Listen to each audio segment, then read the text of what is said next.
Verse 11.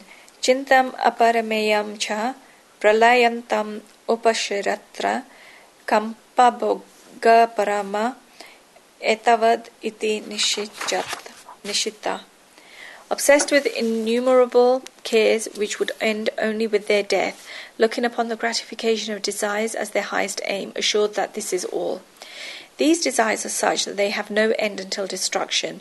The word aprimeyam is used meaning that which has no measurement and that which is innumerable. These people are obsessed with such innumerable cares which would end only with their death. Our lives are like this. God says that being worried with innumerable cares when there is no end to these worries is a demonic attitude. The person keeps worrying and worrying. Such a person looks upon the gratification of desires as their highest aim and are sure that this is all. They want to endure material enjoyments, take on the tension of them, take on ulcers for them, and say that there is nothing else apart from this. These cares are those that have no end until destruction, and these people worry about such innumerable cares. If we think about the world a little, then we will realize that worrying is such an expensive thing, and that worrying is such a wasteful thing. I will make it clear from the beginning that I'm not a person who completely relies on fate, but if a person leaves a little to fate, or leaves a little to the plan of God, then a lot of the worries will reduce. Tulsidas ji has written very nicely that Prabha vata pehle racha, piche racha sharir, tulasi chinta kya kare, bajile Shri Raghuvir. Destiny first arranged things, then the body was arranged. Why do you worry, Tulsidas? Sing about all the glories of Siya Ram. God has arranged a lot of things before giving us birth. Jabadanta na te tab dod diya, abdant diye to anand diye. God may make us wake up feeling hungry and thirsty, but God does not make us go to sleep feeling hungry and thirsty. Have a little faith. Murde ko hari de hai, kapro lakri aag, jivat na chinta kare. Uska bara abhag.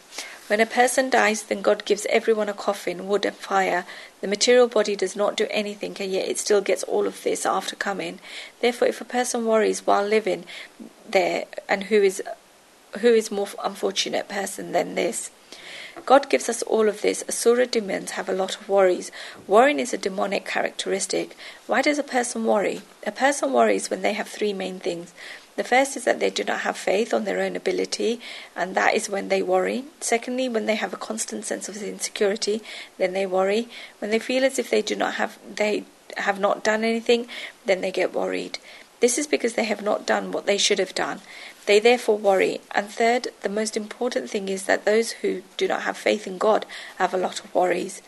The child who leaves his mother's hands will always have tears in his eyes, but the child who holds on to his mother's hands will have no worries. Great speakers say that. Chinta chitta samanasti bindu matra vivshesh sahta. Worry is like a funeral pyre.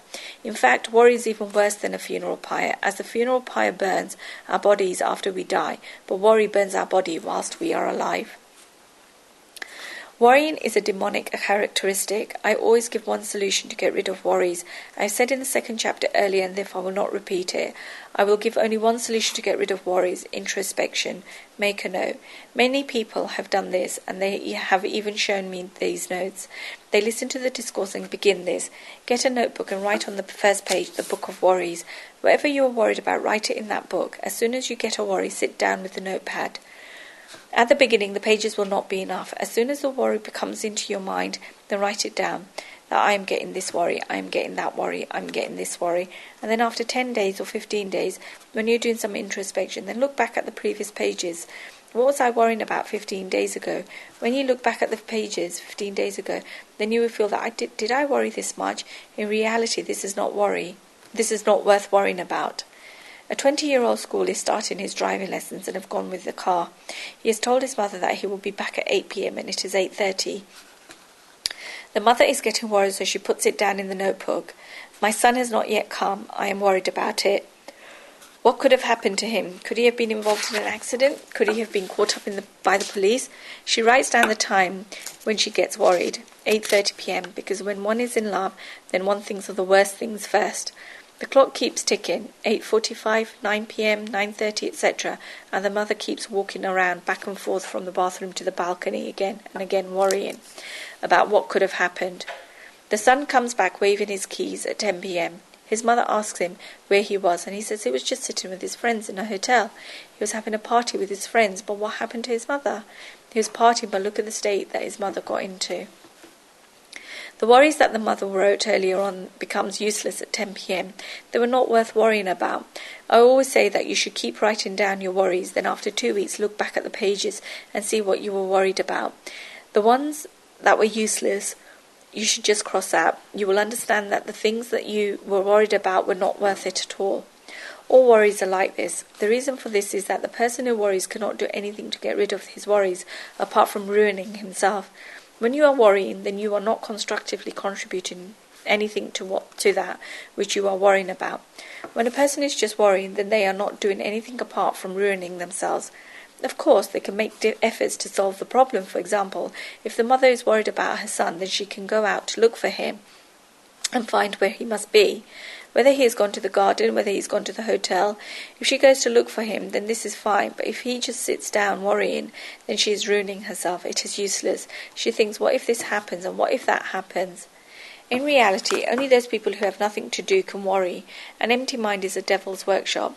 The more a person is sitting and will do nothing to do, the more free that person is. And when a person is sitting on a swing just thinking that he can worry about things such as the ceiling falling on its head, we do not even think about whether the ceiling can come and fall on our heads. A person who is active never has to worry. Worries are actionless thoughts. When one has to perform actions, then they have a plan. This is the difference between planning and worrying. When one has to do work somewhere and give efforts, then this is planning. Planning is not wrong. Worries are bad. But we do not even know when we are planning to slip into worrying thoughts. Worrying is a demonic attitude. It destroys a person's mind. There can also be another reason for worrying. Those people who have collected things on the wrong path are going to get worries. People read an article in a newspaper saying that the position of Jupiter is going to change the path of Saturn, or the path of Saturn is going to change. They read such an article and run straight to the astrologer asking what the change of the path of Jupiter means for them, or what the change in the path of Saturn means for them. Why do they have this fear? The reason for this is that they have collected things and they know how they have collected these things, but they are worried about how they will last. They have this worry. I used to give the example during the Srimad Bhagavad discourses of Stalin. Stalin fell into a lot of pain. The world recognizes Stalin as the man of steel. He was an extremely cruel and barbaric person. He killed thousands and thousands of people. Nobody could oppose him in Russia. Whoever went to oppose Stalin, such a person was killed. He was known as the man of steel. Khrushchev has written in his diary, Khrushchev was Stalin's assistant and became the president of Russia after Stalin. Khrushchev writes that he has never seen such a person. He has never seen a person as much a coward as Stalin in his life. When people read Khrushchev's diary, then they found it very strange. Until now, they recognized Stalin as a man of steel, and yet Stalin was a coward. Yes, he was a very big coward in his personal life. Stalin never went out in public. He had a lot of fear that if he went out, then somebody would kill him. This is because he had killed thousands of people and thought about, what if somebody kills me? He was the president of such a big country of United Russia called USSR. In this Soviet Russia, whenever the president had to go and give speeches, inaugurations or ceremonies, then he would not go anywhere. He would just sit there inside the Kremlin. He kept 2 or 3 duplicates just like him, and whenever he needed to go somewhere, then Stalin would send those duplicates. His duplicate would go and cut the ribbon with scissors, and the photo of the duplicate would be printed in newspapers. Stalin would sit there in the Kremlin. He would not go anywhere. The reason for this is that he had the fear that I have killed so many people, but what if somebody kills me? If I go and stand among these people, then what if somebody calls me? He would never go outside. He had a lot of fears. Stalin had a dog, and before eating the food in his plate, Stalin would give this food to the dog to eat in its place. He would wait for half an hour to see that nothing has happened to the dog, and then he would eat from his own plate. This is because he was scared that somebody might mix poison in his food. We offer food to God and then eat, whereas Stalin offered food to a dog and then ate. And this is the reality, and this is history. It's not just an opinion, but it is fact. He was such a sorrowful person. Just think about it. In the latter years of his life, Stalin stopped sleeping in the same room as his wife. He did not even have trust in his wife. He thought that, what if I go to sleep at night and my wife strangles my throat? There are doubts that he even could sleep. This is because he had created so many enemies. He thought, what if my enemies throw a coup or sabotage, take my wife and replace her with a duplicate that kills me? He did not even have this much faith in his wife. He was such a fearful person at the root. In reality, only those who themselves are fearful bang their feet a lot to others. A person who cannot do anything outside takes out a lot inside his house. This happens. He was this much of a sorrowful person. He was a coward. He had a lot of worries. Worrying is a sign of inactivity by a person. The person is not able to do anything, and this is why sits down worrying. And in reality, a person who worries admits it. We tell them not to worry, and they say, what else can I do? If he cannot do anything else, then he should go to sleep. Why is he worrying? He says, what else can I do? But he's worrying thinking that he has nothing else to do. Worrying destroys a person. Such people look upon the gratification of desires as their highest aim, assured that this is all. This is a person who runs only after objective happiness. People who remain occupied in getting delighted when the senses meet their objects are not only that, but those who are assured in their minds that this is all and that this is happiness, and there cannot be anything apart from this. Such people themselves tie their own limits. They have put limits on their own bliss, that happiness is only this, and one can only get bliss when they get this in life, and there is nothing apart from this, but bliss is limitless.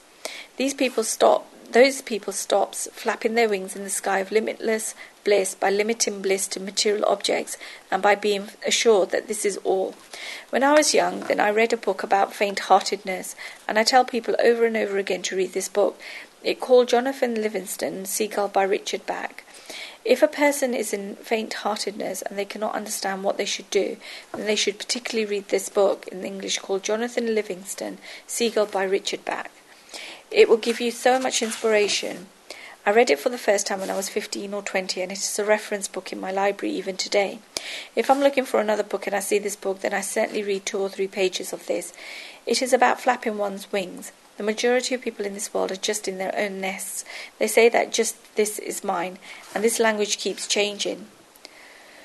A person says that these are thoughts at 6 villages. These are my 25 villages. This is my organization. This is mine. Everything is bound and assured that this is all. This also happens in religions.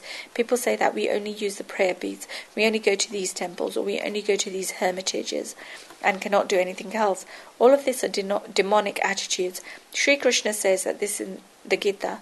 These are people who limit themselves. The writer of Jonathan Livingston Seagull by the name of Richard Bach has another book entitled Illusions. This is also nice.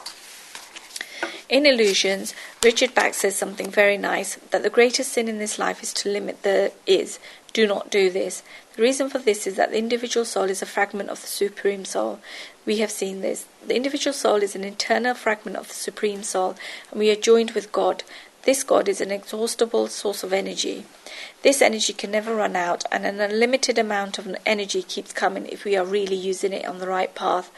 Wherever we tie in bondage, then limits come.